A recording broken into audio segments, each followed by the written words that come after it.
তো করতেই হবে ওই দিনেরটা যেই দিন অপরাধ করলো, তার সাথে আরো অতিরিক্ত 60 রোজা তার জিম্মায় এসে গেল।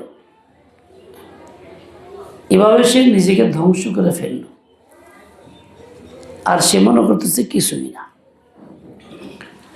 না কি হল ইয়াদি মালউনা, হাদিস পাকের মধ্যে আসছে, হাত দিয়ে যে অপকর্ম করে এই লোকটার হাতটা লালতপ্রাপ্ত, অভিশপ্ত, এবং ওই লোকটাও অভিশপ্ত যেই লোকটা এই অপকর্ম করে, এই অন্যায় কাজে লিপ্ত হয়। আল্লাহ তাআলা যেসব কাজে নারাজ, অন্যতম কাজ তার মধ্যে এইটা। আল্লাহ পাক নিয়ামত দিছেন, শক্তি দিছেন, জীবন যৌবন দিছেন হালাল কাজে ব্যয় করার জন্য, হালাল পথে ব্যয় করার জন্য। সে আল্লাহর সামনে, আল্লাহ দেখতেছেন, 24 ঘন্টা আল্লাহর নজরে আছে। ওয়াসবির লিহুকমি রাব্বিকা ফাইন্নাকা বিআয়ুনিনা। আল্লাহ তাআলা নবী আকদাস সাল্লাল্লাহু আলাইহি ওয়াসাল্লামকে বলছেন,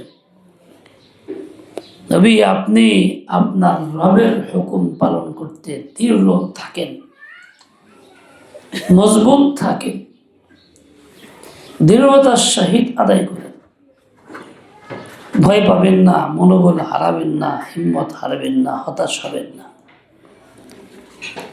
ওয়াসবির লিহুকমি রাব্বিকা, কেন?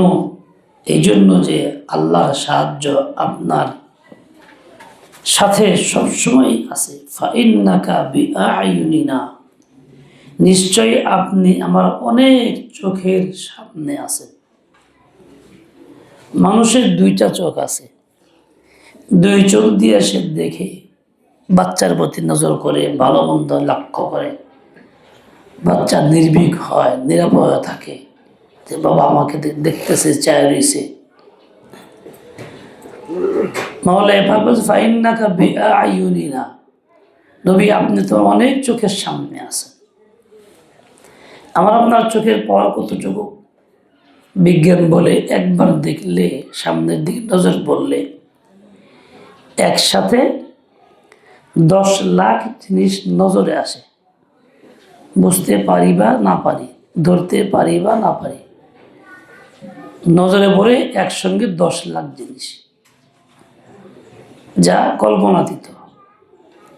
আল্লাহ পাকের এই সৃষ্টির মধ্যে আল্লাহ এত পাওয়ার দিছেন। এক বুজুর্গ বয়ান করেছিলেন যে এই মানুষের একটা চোখের মধ্যে 13 লক্ষ ক্যামেরা আছে। একটা ক্যামেরা যত ছোটই হোক বাংলাদেশে, পৃথিবীতে চোখের চেয়ে ছোট আসেনি। আর এই চোখটার ভিতরে 13 লাখ ক্যামেরা আল্লাহ ফিট করে আছে। 13 লাখ, কত শক্তিশালী! সারা দুনিয়ায় বাধা না থাকলে দুনিয়ায় দেখা যেত। এরকম দেখা যায় অনেক কিছু একসাথে,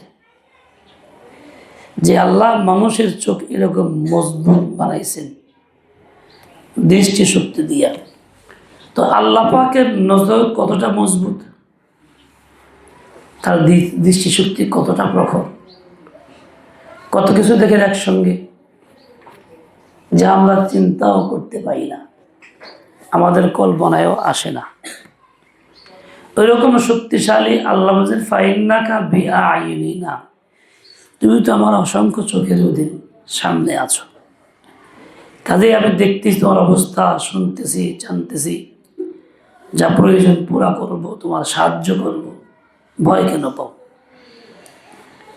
ওয়াসবির লিহুকমি রাব্বিকা, ঠিক এই হুকুমটা আমার আপনার জন্য, উম্মতে মুহাম্মাদের প্রত্যেকের জন্য। হে উম্মতে মুহাম্মাদে, হে বান্দা বান্দি, তোমার রবের হুকুমকে দৃঢ়তার সাথে আদায় করো, পিছু পা হয়েও না, হেরফের করো না। করণীয় কাজটা দৃঢ়তার সাথে করো, বর্জনীয় কাজটাও দৃঢ়তার সাথে বর্জন করো। তোর হিম্মত হারানোর কিছু নাই, মনোবল হারানোর কিছু নেই। কেননা ফাইন্নাকা বিআয়ুনিনা, তুমি তোমার চোখের, হাজার চোখের সামনে আসো। মনোবল আমি দিব, সাহায্য আমি করব, প্রতিরোধ আমি করব। যারা তোমাকে বিপদগামী মানার চেষ্টা করবে তাদের প্রতিরোধ করা আমার দায়িত্ব। ফাইন্নাকা বিআইনা। এই আয়াতটা যদি আল্লাহর বান্দাবান্দি মনে করে তাহলে তার পারেশানি হওয়ার কথা না, সমস্যা হওয়ার কথা না। সে তো নিরাপদে আফিয়তের সাথে আল্লাহর হুকুম মেনে যাবে, কোনো সমস্যা তার হবে না। কিন্তু আয়াতটা মনে আমাদের থাকে না, আমরা ভুলে যাই। আল্লাহ পাকের বান্দাবান্দি যারা তারা মনে রাখে, আল্লাহকে যেমন মনে করে আল্লাহর হুকুমকে তদ্রুপ মনে করে, মোটেই তারা এদিক সেদিক হয় না। আল্লাহ তাআলা তাদের কেমন সাহায্য করে থাকে। মুফতি আজিজুর রহমান সাহেব রহমতুল্লাহ আলাইহি দারুল দেওবন্দের মুফতি ছিলেন, আকাবিরদের অন্যতম একজন। পাশেই এক মসজিদে নামাজ পড়াইতেন, ছোট মসজিদ, মসজিদের রুমটাও ছিল ছোট, মিনারা।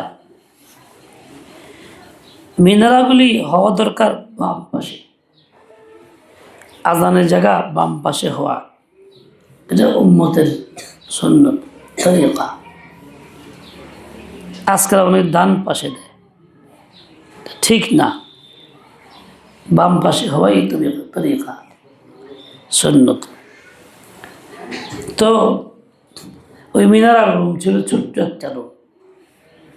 জুমার নামাজের পরে কিছুক্ষণ ওই রুমে আরাম করতেন, শুয়ে থাকতেন। দেখা যায় তো ওই রুমের মধ্যে তিনি পাও দুটা গুছাইয়া ছোট্ট হয়ে শুয়েছে, পাও মেলতেছেন না। এখন মানুষ জিজ্ঞাসা করে হলো জায়গা তো আছে, পাও মেলেন না কেন? পাও মেলা ঘুমান। উনি বলতেন, মিয়া আল্লাহ পাক চায় রয়েছে, তো আল্লাহর সামনে পাও যা মেলে দেয় কেমনে, শরম লাগে? আল্লাহ তাআলা দেখতেছেন আমি আল্লাহর সামনে আছি, আল্লাহ চায় রয়েছে, তো আমি আল্লাহর সামনে পাও দুইটা মেলে দিব। কিন্তু মুরব্বীর সামনে থাকলে তার দিয়ে পাও মেলে যায়? মেলা যায় না। তো আল্লাহ তাআলা আসল মুরব্বী, তো আমি আল্লাহর দিকে পাও মেলে দিব কেমনে? লজ্জাবোধ করি, তাও পাও মেলে দিচ্ছি না। কি পরিমাণ ধ্যান ছিল আল্লাহ তাআলার দিলের ভিতরে। আমি তুই মুসলমান, রমজান রোজা রাখতেছি, আল্লাহ পাকের বান্দা দাবি করি, আমার ভিতরে এই ফিকির কখনো পয়দা হয়েছে কি? তা হয় নাই। এরকম ফিকির যার পয়দা হয় সে কি গুনাহ করতে পারে? না নজরের গুনাহ করে, না হাত দিয়ে কোনো অপকর্ম করে, না নীরবে, না চুপচাপ, না অনুষ্ঠানে, কোথাও তো সে আল্লাহকে নারাজ করার কাজ করতে পারে না। বহুত পুরা কবাইলা আছে যারা এরকম জীবন যৌবন নষ্ট করে, আড়ালে, মানুষ চোখের আড়ালে। সে মনে করে কেউ দেখলো না, আসলে কি কেউ দেখলো না? দেখার কি কেউ নাই? কে আছেন দেখার? আল্লাহ আছেন দেখার। বাপ মা দেখে নাই, বন্ধু বান্ধব দেখলো না, কেউ জানলো না, আল্লাহকে জানলেন না। আল্লাহ পাকের ইলমের মধ্যে কোনো ত্রুটি আছে? তা তো নাই। जो कुछ तो करता है छुप के अहले जहां से, कोई देखता है तुझे आसमान से। जो कुछ तो करता है छुप के अहले जहां से।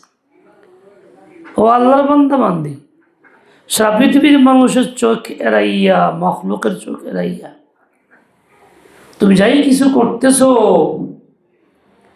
कोई देखता है तुझे आसमान से। মনে রাখো তুমি তা করতে পারতেছো না, তুমি লুকাইতে পারতেছো না, একজন দেখতেছেন আসমান থেকে। যিনি আল্লাহ, তার সামনে তুমি কাজগুলি কইরা ফাঁকি কেমনে দিবা? তারে ফাঁকি দেওয়া যায় যে আলিমুল গায়ব না, অদৃশ্য, যার সামনে থাকে না। যিনি আলিমুল গায়ব, অদৃশ্য জগতের মালিক, দেখেন, তার তুমি ফাঁকি কেমনে দিবা? তারে ফাঁকি দেওয়ার কোনো কায়দা নাই। যারা গুনাহে লিপ্ত আছো এই রমজানেও, তারা এই শের এবং কবিতাটা খুব মনে করো, বারবার বলো, উচ্চারণ করো, নীরব মুরাকাবা বসে জীবন করবা, চলাফেরার মধ্যেও এই শটটা পড়বা। जो कुछ तू करता है छुप के अहले जहां से, कोई देखता है तुझे आसमान से। এই কথাটার খুলাসা আরবিতে এরকম, আল্লাহু ইয়ারানি হাইথু মাকানি, আমি যেখানেই থাকি না কেন আল্লাহ আমাকে দেখতেছেন, আল্লাহ আমাকে দেখেন, আমার কথা শুনেন, আমার সম্পর্কে জানেন। এই তিনটা সিফাতকে খুব মনে করা। কাজেই जो कुछ तो करता है छुप के आहले जहां से, कोई देखता है तुझे आसमान से, এই কথা শিখো, বারবার মনে করো। এটারই আরবিতে এই অর্থ এরকম, আল্লাহ ইয়ারানি হাইসু মাকানি। বারবার যে এই কথাটা বলে, মুরাকাবা করে, আল্লাহ আমাকে দেখেছেন আমি যেখানেই থাকি না কেন, এই লোকটার দ্বারা অন্যায় হইতে পারে না। এই লোকটার দ্বারা কবিরা গুনাহ হবে দূরের কথা, সগীরাও হবে না। এই লোক তো আল্লাহর ভয়ে ভীত থাকবে, গুনাহের কল্পনা করলেও কাঁপতে শুরু করবে, শরীরের মধ্যে কম্পন সৃষ্টি হবে। এটা মুমিন বান্দার শান, মুমিন বান্দির শান। আল্লাহ পাক আমাদেরকে ওই রকম বানায় দেন, তবেই তো রমজানের হক আদায় করতে পারবো, গুনাহ থেকে মুক্ত থাকতে পারবো। আর ওই রকম সিফাত না হইলে রমজানের হক আদায় করা সম্ভব হবে না, গুনাহ থেকে মুক্ত থাকতে পারবো না। গুনাহ মানে কি? গু মানে পায়খানা, সবাই জানে গু না পায়খানার মতো নোংরা, সংক্ষিপ্ত, তার কারণে ও ফেলায় দিয়ে গুনাহ বানায় ফেলছে। কাজেই পায়খানা বহন করা, খাওয়া যা, গুনাহ করা তাই। শোয়া খাওয়া হারাম, তা খাইলে যা হবে বলে গুনাহ করলে তার চেয়ে বেশি খারাপটা হবে। শোয়ার কুত্তা হারাম, এই লেখাও গুনাহ। কিন্তু গীবত করা, শিকায়ত করা, কারো বদনাম দুর্নাম করা, মিথ্যা অভিযোগ করা, মিথ্যা তহমত লাগানো, আরো কত কিছু আছে যেগুলি আমাদের ঘটে। চিন্তা করা, কল্পনা করা, কুকল্পনা করা, গুনার গুনাহ, গুনার গুনাহ।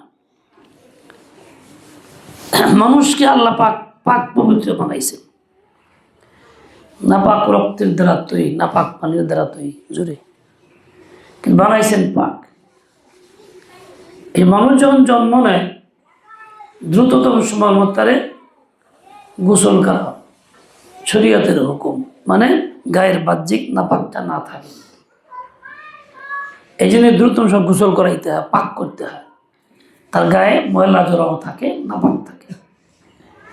শরীয়তের হুকুমটা কেন? পাক সাফ রাখার জন্য।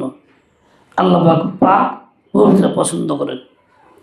যে সমস্ত মায়েরা অলসতা করে, গোসল দেয় না, 2-4 দিন এরকম রাখে, তাদের জন্য এরকম রাখা না জায়েজ এবং হারাম। ঠিক বাচ্চা পেশাব পায়খানা করে, অনেক মায়েরা আছে দেরি করে, ধোয় না, সময় লাগায়, নাপাক অবস্থা রাখে, এটা যে গুনাহ, কবিরা গুনাহ, হারাম, জুড়ে দিই। কিংবা প্যাম্পাস পড়াইছে, জানা আছে, অভিজ্ঞতা লাগে, বাচ্চার মধ্যে পেশাব করছে, পায়খানা করছে, খুলে না, দেরি করতেছে, এরকম করাও হারাম, কবিরা গুনাহ। কেন আসে? মানুষটাকে নাপাক রাখতেছে। যেমন নাপাক কাপড় পরে ঘুমানো হারাম। একজনে শুয়ে ছিল, পেশাব লাগছে কাপড়ের মধ্যে ঘুমন্ত অবস্থায়, চিন্তা করলো জাগ্গা পেশাব করে শুয়েছে, অসুবিধা নেই, সকালে দিয়ে এলাম, ওই অবস্থায় শুয়ে রয়েছে, এটা কবিরা গুনাহ। অথবা আবার চিন্তা করলো শুকায় গেছে পেশাব, থাকগা, ওই দিন আর ধয় না, পরের দিন শোয়ার সময় পেশাব, ওই পেশাওয়ালা কাপড়ে শুইতেছে, শুকনা। তার জন্য এই অবস্থায় এই কাপড়ে অবশ্য ঘুমানো হারাম। কাছে নাপাক কাপড়ে ঘুমাইতেছে, আল্লাহ এটা চান না যে বান্দা নাপাক থাকুক। পেশাব ছাড়া অন্য কোনো পাক কাপড় কাপড়ে কিংবা গায়ে লাগা আছে, সাফ করে নাই, ওই অবস্থায় ঘুমাইছে। কোনো মাহরুম কিসমতওয়ালা রাতে প্রথম দিকে সে অন্যায় করছে, হাত দিয়ে অন্যায় করছে, সে নাপাক হয়ে গেছে, ঘুমায় রয়েছে, শেষ রাত্রে গোসল করবো কিংবা করলো না, এই অবস্থা ঘুমাইলো, সে হারাম অবস্থায় ঘুমাইলো, সে কবিরা গুনাহ করে করে ঘুমাইতেছে। আল্লাহ তার প্রতি গুনাহ করার কারণে এক নারাজ, নাপাক অবস্থা থাকুন আর এক নারাজ। এই যে নাপাক অবস্থায় ঘুমাইতেছে, এই নাপাক অবস্থায় ঘুমানোর সময় যদি তার মউত এসে যায়, রহমতের ফেরেশতা তার কাছে